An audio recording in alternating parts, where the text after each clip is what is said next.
आज का टॉपिक है हमारा ह्यूमन एनाटॉमी एंड फिजियोलॉजी। तो इसका हम फर्स्ट चैप्टर देखेंगे। तो इसका इंट्रोडक्शन है। एनाटॉमी क्या होता है? फर्स्ट, तो human anatomy is the science which deal with the study of structure of human body. तो एनाटॉमी में हम ह्यूमन बॉडी की स्ट्रक्चर के बारे में स्टडी करते हैं। And the physiology is the study of how the body system work. तो फिजियोलॉजी में क्या होता है कि जो वो है स्ट्रक्चर है वो वर्क कैसे करता है, वो बॉडी सिस्टम वर्क कैसे करता है। तो इसका नाम ह्यूमन एनाटॉमी एंड फिजियोलॉजी है। मतलब आप स्ट्रक्चर और फंक्शन दोनों का स्टडी करोगे इसमें। फिर हम देखते हैं लेवल ऑफ ऑर्गेनाइजेशंस। तो एक ह्यूमन बॉडी कैसे बनता है उसका हम प्रोसेस देखेंगे। पहले एटम, फिर एटम से मॉलिक्यूल, मॉलिक्यूल से सेल, ग्रुप ऑफ सेल से टिश्यू बनेंगे। टिश्यू हमारे 4 टाइप्स के होते हैं: epithelial, connective, muscular, nervous tissue.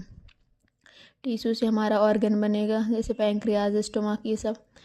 And then पूरा ऑर्गन सिस्टम बन जाएगा। Nervous system, respiratory system, skeletal system, cardiovascular system. ये पूरे एक सिस्टम से एक पूरी बॉडी बनेगी, बहुत सारे सिस्टम से। तो आइए इसकी हिस्ट्री देखते हैं।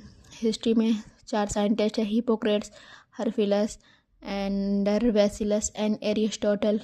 हिपोक्रेट्स को हम father of medicine and father of anatomy भी कहते हैं। हेरोफिलस को फादर ऑफ एनाटॉमी कहते हैं। एंड्रियस वेसिलस को father of modern anatomy and Aristotle को कॉम्पिटेटिव एनाटॉमी भी कहते हैं। Branches of anatomy. तो एनाटॉमी के ब्रांचेस देखेंगे। फर्स्ट है हमारा ग्रॉस एनाटॉमी, सेकेंड है माइक्रोस्कोपिक, थर्ड है डेवलपमेंटल एनाटॉमी। तो ग्रॉस एनाटॉमी में हम study of structure which can seen by cell biology naked eye. तो इसमें हम स्टडी करते हैं छोटे छोटे सेल बायोलॉजी के, जिनको हम नेक्डाई से देख नहीं सकते हैं। माइक्रोस्कोपिक एनाटॉमी में हम हिस्टोलॉजी टिश्यू या सेल बायोलॉजी के, जिनको हम with the help of microscope से देख सकते हैं। एंड द डेवलपमेंटल एनाटॉमी में embryology means study of structure of first 8 week of development after fertilization of egg. तो हम इस एम्ब्रियोलॉजी क्या कहलाता है? हम तो जो फर्स्ट 8 वीक के बाद जो जाइगोट डेवलप होता है उसको हम एम्ब्रियोलॉजी कहते हैं।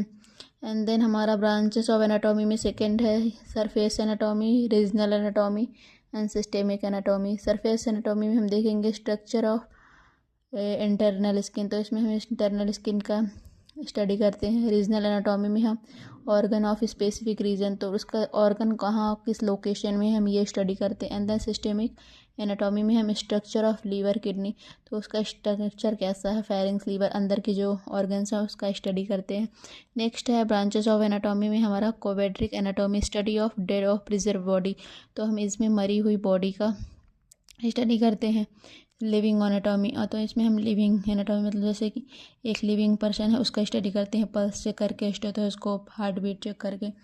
And then imaging anatomy. Imaging anatomy में हम देखते हैं study of structure by imaging technique. तो हम जैसे कि एक्सरे हो गया, ये करवा, सोनोग्राफी, ये सब करवाते हैं। तो हम जो MS से आता है उसकी टेक्निक्स स्टडी को इमेजिंग एनाटॉमी कहलाता है। अब ब्रांचेस एनाटॉमी में हम नेक्स्ट देखेंगे। नेक्स्ट है हमारा branches of anatomy genetic anatomy, यानी कि इसमें स्टडी करेंगे कि एक जेनेटिक से दूसरे जेनेटिक में एनाटॉमी कैसे रहती है। दूसरा है हमारा पैथोलॉजिकल एनाटॉमी, इसमें study of structure changes of organ associated with the disease. कोई डिसीज़ होने के बाद क्या चेंजेस होते हैं ऑर्गन्स में, इसमें यही स्टडी करना है। एंड अप्लाइड एनाटॉमी में हम देखेंगे clinical anatomy, diagnosed and treatment. तो क्लिनिकल एनाटॉमी में हम देखेंगे कि उसका डायग्नोस कैसे कैसे करना है और ट्रीटमेंट क्या है। फिर हम देखेंगे ब्रांचेस ऑफ फिजियोलॉजी। अभी हमने देखा था ब्रांचेस ऑफ एनाटॉमी, अब हम ब्रांचेस ऑफ फिजियोलॉजी देखेंगे।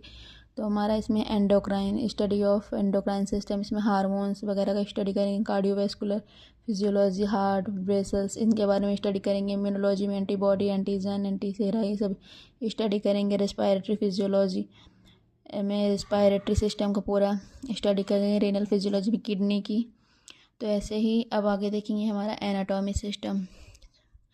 तो एनाटॉमी सिस्टम में first nervous system, respiratory system, cardiovascular system, digestive system, urinary system, endocrine system, skeletal, ये सारे सिस्टम आगे आप जाके ह्यूमन एनाटॉमी एंड फिजियोलॉजी में स्टडी करोगे। एक एक टॉपिक इनका चैप्टर बन चुका है। तो आई होप आपको ये वीडियो अच्छी लगी हो।